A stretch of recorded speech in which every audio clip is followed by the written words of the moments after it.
Betts, and welcome to News 5 National News Now at 6:30. We begin with breaking news today. The oil tanker RMS Iranian has hit an iceberg off the coast of Alaska by the city Cold Bay, spilling 10 million gallons of crude oil into the water. Witnesses say that the tanker was trying to sail to Port Hayden and later to Pilot Point to dock and unload its oil. At 7 a.m. on April 5th, the tanker RMS Iranian hit the edge of a massive iceberg, causing 6 gashes to her hull, mortally wounding her. The 10 million gallons of crude oil that have been spilled into the water are devastating marine life, like sperm whales, fish, birds, and otters. The oil impacts the animals by birds not being able to fly due to the oil weighing them down. Some also try to lick themselves clean but ingest deadly toxins from the oil and die. And an orca pod that was affected by the spill never survived. Two other disasters that resemble this are the sinking of the RMS Titanic on April 15, 1912, and the Exxon Valdez oil spill that occurred on March 24, 1989.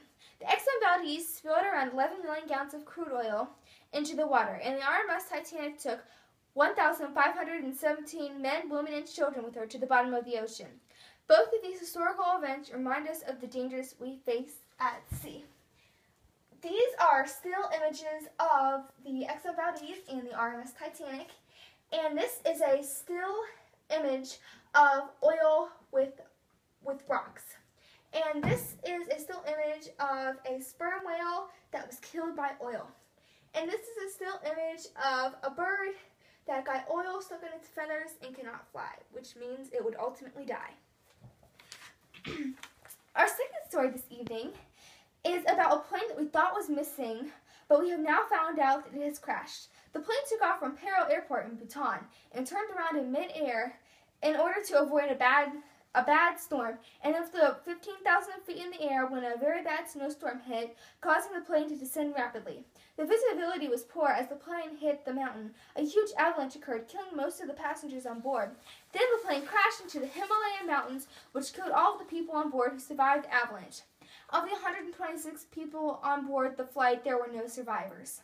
We now know the name of the plane, Skyhawk, and we also know that it was flying to the city of Tokyo in Japan, and that it was carrying 26 children from the U.S. who were on a trip to China and heading to Tokyo Disneyland.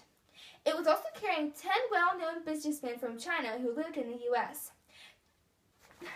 This map is an approximate area of the crash site. The terrain will make a recovery effort very difficult. The harsh weather will also play a role in efforts to get to the crash site. We will inform you if we receive any more news on this horrific plane crash. These are 3 still images of the plane and its crash, and this is a still image of the Himalayan mountains. We begin our final story tonight with breaking news. A Category 5 major hurricane named Ida with winds up to 175 plus has been spotted off the coast of Charleston, South Carolina, and is quickly making its way down to Florida. Hurricanes are formed near the equator over warm ocean waters and cause a lot of damage. You do not want to be near the eye of the storm when the hurricane hits. This hurricane will cause severe damage to the areas of the south, so citizens are asked to immediately evacuate the area and move into other states that will not be affected by this hurricane. The Red Cross will be called in to help survivors after the hurricane is over. The SPCA will also help owners of dogs, cats, and other small and large animals to find their pets and treat them if they are injured. Most beaches and tourist attractions have been vacated.